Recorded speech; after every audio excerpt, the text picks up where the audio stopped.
झपाटलेला या चित्रपटाला काही ओळख करून देण्याची गरज नाही.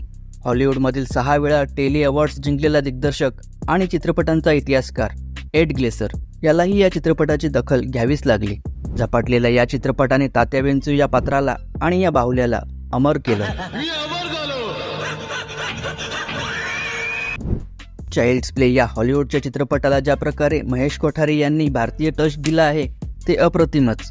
म्हणूनच तर हॉरर कॉमेडी चित्रपटात सर्वोत्कृष्ट मराठी चित्रपट म्हणून हा चित्रपट मानला जातो. याच पॉप्युलॅरिटी आणि नॉस्टॅल्जियाच्या जोरावर तर 2013 मध्ये पुन्हा एकदा 3D मध्ये तात्या विंचू जिवंत झाला आणि आता पुन्हा 2025 मध्ये तो परत येतोय.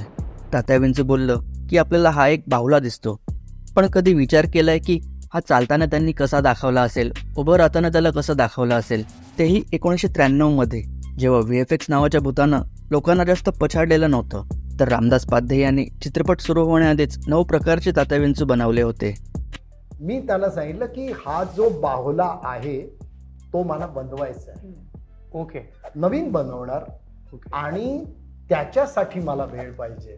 ॲज अ इंजिनियर मला विचार करायला लागेल की आतली कन्स्ट्रक्शन कशी करायची. म्हणजे सगळे एकसारखे तात्या विंचू 9 बनवले. म्हणजे एक तर शब्दभ्रमी बावली, व्हेंट्रिलॉक्विस्ट बावली, एक स्ट्रिंग पपेट, एक रॉड पपेट, एक ग्लोव पपेट, एक मपेट. तेवढं म्हणजे असे 9 प्रकारचे 9 तात्या विंचू, प्रत्येकाचं काम वेगळं. जिथे झपाटलेला मध्ये पहिल्यांदा बाहुल्याचा उपयोग, झपाटलेला 2 मध्ये पहिल्यांदा मराठीमध्ये 3D कॅमेरा वापरून 3D चित्रपट, तिथे आता झपाटलेला 3 मध्ये महेश कोठारे काय नवीन करणार आहेत.